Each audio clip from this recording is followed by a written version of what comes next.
Di tepian sungai para raja, Chao Phraya, yang membelah tanah subur Siam, berdirilah sebuah kota megah yang dikenal dunia dengan 2 jiwa. Bagi para pengelana dari 7 samudra, ia adalah Bangkok, sebuah nama yang eksotis dan penuh gema perdagangan masa lalu. Namun bagi rakyatnya, ia adalah Krung Thep, kota para malaikat, sebuah nama suci yang dilantunkan dalam doa dan upacara. Bagaimana mungkin sebuah kota agung memiliki 2 nama yang begitu berbeda? Kisah ini akan membawa kita menelusuri jejak waktu, dari sebuah desa kecil di rumpun zaitun liar hingga kelahiran sebuah ibu kota gemilang yang menyimpan rahasia namanya di antara kuil-kuil emas dan aliran sungai yang tak pernah tidur. Jauh sebelum gemerlap istana dan pagoda menjulang, pada abad ke-15, wilayah yang kini kita kenal sebagai Bangkok hanyalah sehamparan tanah basah yang subur di tepi barat sungai Chao Phraya. Di antara lekuk sungai yang berkelok, terdapat sebuah desa nelayan kecil yang sederhana. Kehidupan di sana berjalan tenang, diatur oleh pasang surut air sungai dan musim panen. Para penduduknya menggantungkan hidup pada kekayaan alam yang melimpah, menebar jala di perairan keruh dan menanam padi di sawah-sawah yang terhampar hijau. Desa ini memiliki keunikan tersendiri. Di sepanjang tepian sungainya, tumbuh subur pohon-pohon makok, sejenis tanaman yang buahnya menyerupai zaitun liar. Rumpun-rumpun pohon ini begitu lebat hingga menjadi ciri khas utama kawasan tersebut. Dalam bahasa Thai, sebuah desa atau distrik yang berada di tepi sungai disebut Bang, dan pohon zaitun liar itu disebut makok. Maka, secara alami, para penduduk dan pedagang yang singgah menjuluki tempat itu sebagai Bang Makok, yang berarti desa zaitun liar di tepi sungai. Nama Bang Makok menyebar dari mulut ke mulut. Para pedagang dari Tiongkok, Persia, dan Eropa yang menyusuri sungai Chao Phraya untuk mencapai ibu kota kerajaan Ayutthaya yang megah di utara, akan singgah di pos perdagangan kecil ini. Mereka mencatat nama Bang Makok dalam peta-peta dan jurnal pelayaran mereka. Meskipun saat itu hanya sebuah titik kecil yang tidak signifikan, Bang Makok menjadi pos pemeriksaan pabean yang penting, gerbang air menuju kemegahan Ayutthaya. Di desa inilah benih-benih sejarah mulai ditanam. Lokasinya yang strategis, di tikungan tajam sungai, menjadikannya titik pertahanan alami yang ideal. Sebuah benteng sederhana didirikan di sana untuk mengawasi lalu lintas kapal yang menuju ibu kota. Tidak ada yang menyangka bahwa desa kecil yang namanya terinspirasi dari rumpun pohon zaitun liar ini, suatu hari nanti akan mewarisi takdir besar dan namanya akan dikenal di seluruh penjuru dunia. Selama berabad-abad, Bang Makok hidup dalam bayang-bayang kebesaran Ayutthaya. Ia adalah pelayan yang setia, penjaga gerbang yang hening. Namun, roda takdir berputar tanpa henti, dan sebuah malapetaka besar yang akan menimpa Ayutthaya justru akan menjadi awal dari kebangkitan desa zaitun liar ini menjadi sebuah metropolis yang tak tertandingi. Pada tahun 1767 Masehi, langit di atas kerajaan Ayutthaya berubah menjadi kelabu. Setelah berjaya selama lebih dari 400 tahun sebagai salah satu ibu kota paling makmur di Asia Tenggara, Ayutthaya akhirnya takluk di bawah serangan dahsyat tentara Burma dari dinasti Konbaung. Kota yang dipenuhi ribuan kuil emas, istana megah, dan perpustakaan-perpustakaan kuno itu dijarah tanpa ampun dan di bumi hanguskan hingga menjadi puing-puing yang menghitam. Kerajaan Siam kehilangan jantungnya. Di tengah kekacauan dan keputusasaan itu, muncullah seorang pemimpin militer yang luar biasa bernama Taksin. Dengan keberanian dan karisma yang membara, ia berhasil mengumpulkan sisa-sisa kekuatan Siam yang tercerai-berai dan mengobarkan semangat perlawanan. Dalam waktu singkat, ia berhasil mengusir pasukan Burma dari tanah Siam dan mulai menyatukan kembali kerajaan yang telah hancur lebur. Namun, Raja Taksin menyadari bahwa Ayutthaya yang telah menjadi lautan abu tidak mungkin dibangun kembali seperti sedia kala.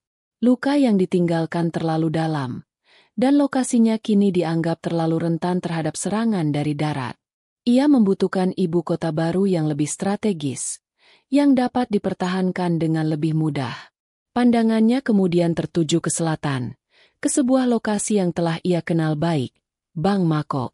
Raja Taksin memilih untuk mendirikan ibu kota barunya di sisi barat sungai Chao Phraya, di area yang mencakup desa Bang Makok. Ia menamai ibu kota barunya Thonburi. Pemilihan lokasi ini sangat cerdik. Dengan sungai sebagai benteng alami, Thonburi lebih mudah dipertahankan dari serangan musuh. Selain itu, lokasinya yang lebih dekat ke laut mempermudah perdagangan internasional, yang sangat penting untuk membangun kembali kekuatan ekonomi kerajaan. Selama 15 tahun masa pemerintahannya, Raja Taksin bekerja keras dari Thonburi untuk memulihkan kejayaan Siam. Kerajaan perlahan bangkit dari keterpurukan, dan Thonburi tumbuh menjadi pusat pemerintahan dan militer yang baru. Namun, masa pemerintahannya berakhir secara tragis, dan tahta kemudian diwariskan kepada salah satu jenderalnya yang paling terpercaya, Chao Phraya Chakri, yang naik tahta dengan gelar Raja Rama I, pendiri dinasti Chakri yang berkuasa hingga hari ini. Raja Rama I, seorang pemimpin yang visioner, mewarisi sebuah kerajaan yang masih dalam proses pemulihan. Meskipun Thonburi telah berfungsi dengan baik sebagai ibu kota sementara, ia merasa bahwa lokasi di tepi barat sungai memiliki beberapa kelemahan strategis. Tepi barat dibatasi oleh daratan yang luas, membuatnya sulit untuk diperluas di masa depan dan rentan terhadap serangan. Raja Rama I memimpikan sebuah ibu kota yang tidak hanya aman, tetapi juga megah dan abadi, yang mampu menandingi kemegahan Ayutthaya di masa lalu. Pandangannya tertuju ke seberang sungai, ke tepi timur. Area di sana berupa delta rendah yang dikelilingi oleh jaringan kanal dan sungai kecil. Medan seperti ini akan menjadi penghalang alami yang sangat efektif melawan serangan darat, mirip seperti yang dimiliki Ayutthaya.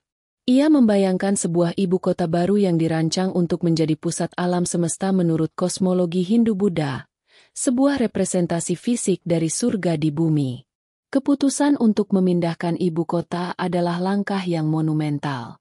Ini bukan hanya soal memindahkan pusat administrasi, tetapi juga soal meletakkan fondasi baru bagi masa depan kerajaan.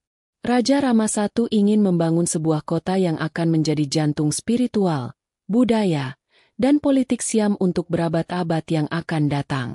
Sebuah kota yang akan mengembalikan kebanggaan dan martabat bangsa setelah kehancuran Ayutthaya.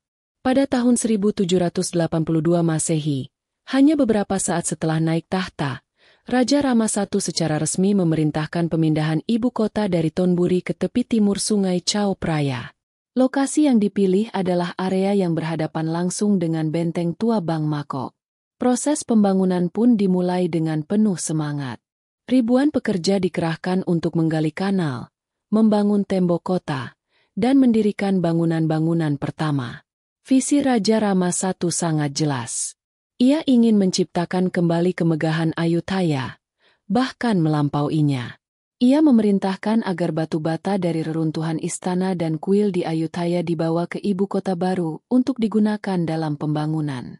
Ini adalah tindakan simbolis yang kuat, sebuah cara untuk memastikan bahwa jiwa Ayutthaya akan terus hidup di dalam jantung ibu kota yang baru, yang kelak akan dikenal sebagai Ratanakosin. Pembangunan ibu kota baru di tepi timur adalah sebuah proyek kolosal yang didasari oleh keyakinan mendalam.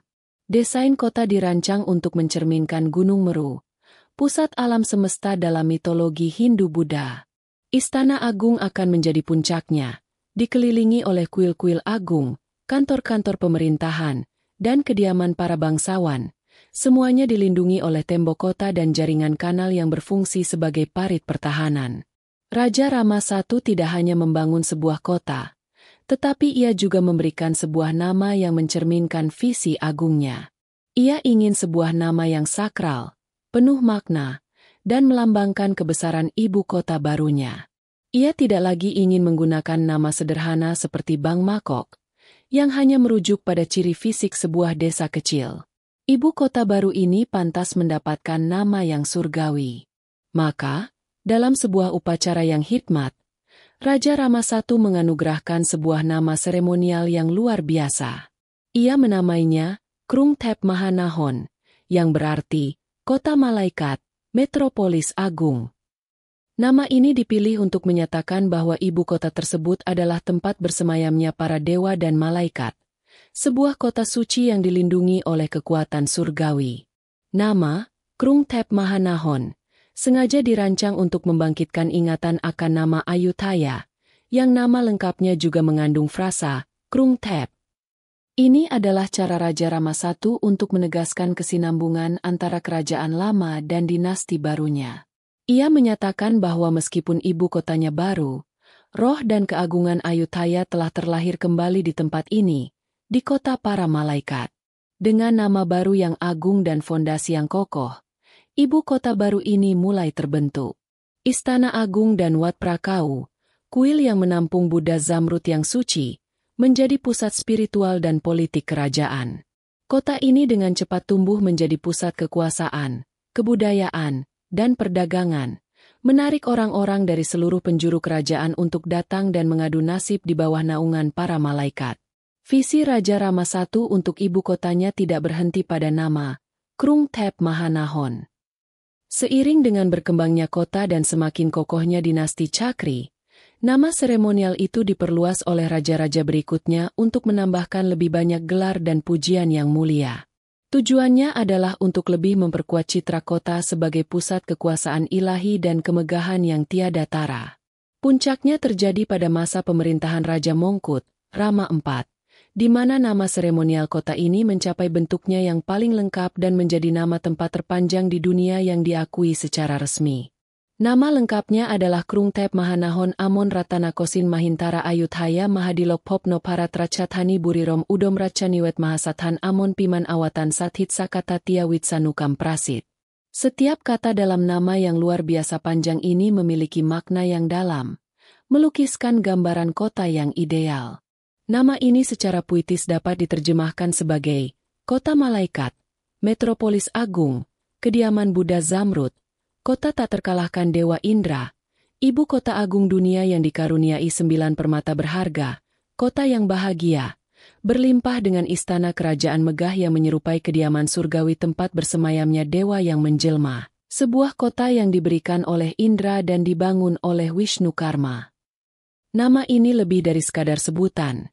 Ia adalah sebuah mantra, sebuah puisi, dan sebuah pernyataan teologis tentang status sakral ibu kota. Ia mencerminkan kebanggaan, ambisi, dan keyakinan spiritual para penguasa Siam. Nama lengkap ini diajarkan kepada anak-anak sekolah di Thailand dan seringkali dinyanyikan untuk membantu menghafalnya, menjadi bagian tak terpisahkan dari warisan budaya bangsa. Meskipun dalam percakapan sehari-hari orang Thailand hanya menyebutnya Krung Thep, keberadaan nama lengkap ini menunjukkan betapa pentingnya ibu kota tersebut dalam imajinasi kolektif bangsa. Ia adalah pengingat konstan akan sejarah agung, fondasi ilahi, dan harapan masa depan kerajaan. Nama ini adalah mahakota sesungguhnya dari kota para malaikat. Sementara para raja Siam sedang menyusun nama puitis yang begitu panjang untuk ibu kota baru mereka, dunia luar, terutama para pedagang dan diplomat barat, memiliki cara pandang yang lebih praktis. Jauh sebelum Raja Rama I memindahkan ibu kota, mereka telah akrab dengan wilayah tersebut melalui pos perdagangan dan benteng tua yang ada di sisi barat sungai, yang mereka kenal dengan satu nama, Bangkok. Bagi para kapten kapal, pembuat peta, dan pedagang dari Eropa, nama Bang Makok, yang mereka lafalkan sebagai Bangkok, sudah terpatri kuat dalam benak dan catatan mereka. Ketika ibu kota dipindahkan persis ke seberang sungai, mereka tidak melihatnya sebagai penciptaan kota yang sama sekali baru, melainkan sebagai perluasan dari pusat kekuasaan yang sudah ada. Mereka terus merujuk seluruh area metropolitan yang sedang tumbuh itu dengan nama yang sudah mereka kenal. Nama, Krung Thep Mahanahon, yang panjang dan sulit diucapkan tentu saja tidak praktis untuk penggunaan internasional. Para diplomat dan pedagang asing lebih memilih nama, Bangkok, yang singkat, mudah diingat, dan sudah tercantum dalam peta-peta mereka. Mereka terus menggunakan nama ini dalam surat menyurat resmi, perjanjian dagang, dan laporan-laporan ke negara asal mereka. Akibatnya, terjadi dualisme penamaan. Di dalam negeri, kota itu dikenal dengan nama resminya yang agung, Krung Thep. Namun, di panggung internasional, nama lama dari sebuah desa kecil di seberang sungai, Bangkok, justru menjadi nama yang diterima dan digunakan secara universal.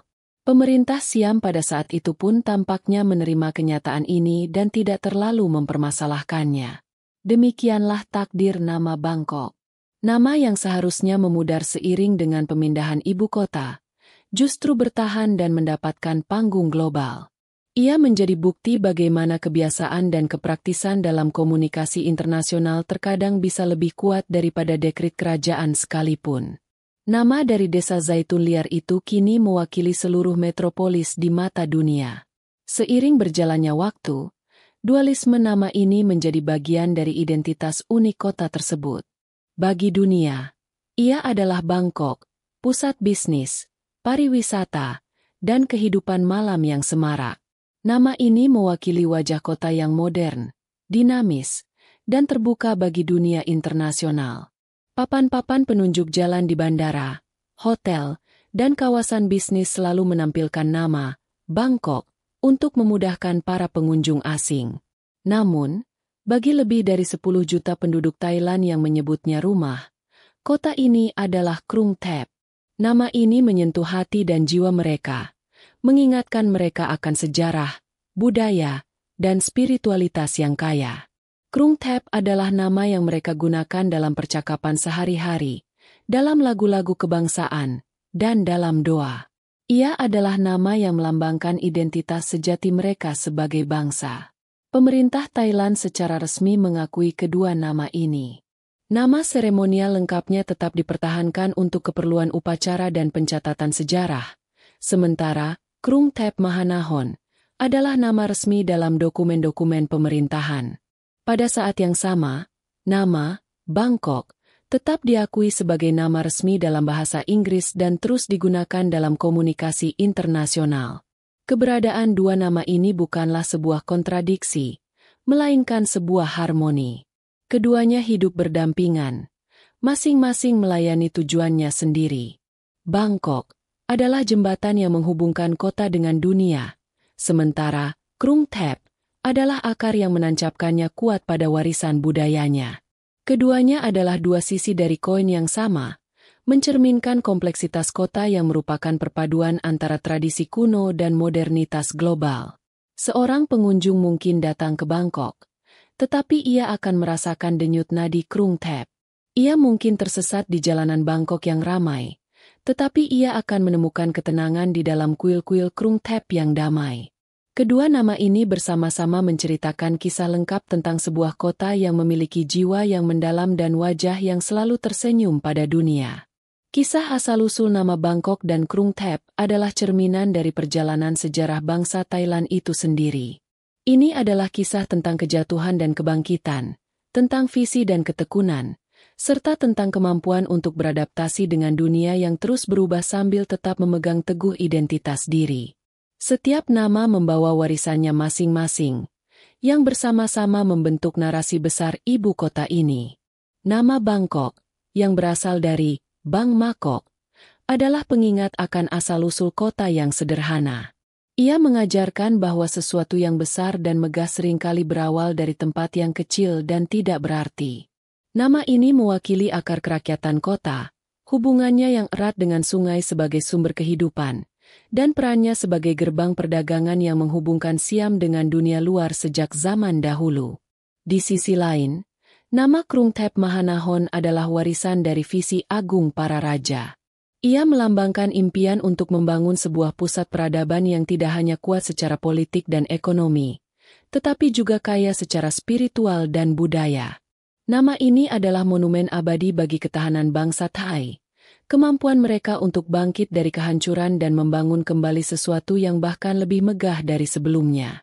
Dualisme nama ini pada akhirnya menjadi simbol kekuatan terbesar kota ini, kemampuannya untuk menyeimbangkan masa lalu dan masa depan. Bangkok menyambut dunia dengan tangan terbuka, sementara Krung Thep menjaga api tradisi tetap menyala. Keduanya saling melengkapi, menciptakan sebuah kota yang unik di mana kuil-kuil kuno berdiri berdampingan dengan gedung-gedung pencakar langit. Kisah dua nama ini memberikan pesan moral yang mendalam. Ia mengajarkan bahwa identitas sejati tidaklah tunggal, melainkan berlapis-lapis, dibentuk oleh sejarah, tradisi, dan interaksi dengan dunia luar. Seperti halnya Bangkok dan Krung Thep yang menyatu dalam satu jiwa, kita pun dapat merangkul berbagai aspek dari diri kita, akar kita dan sayap kita, untuk menjadi pribadi yang utuh dan kuat.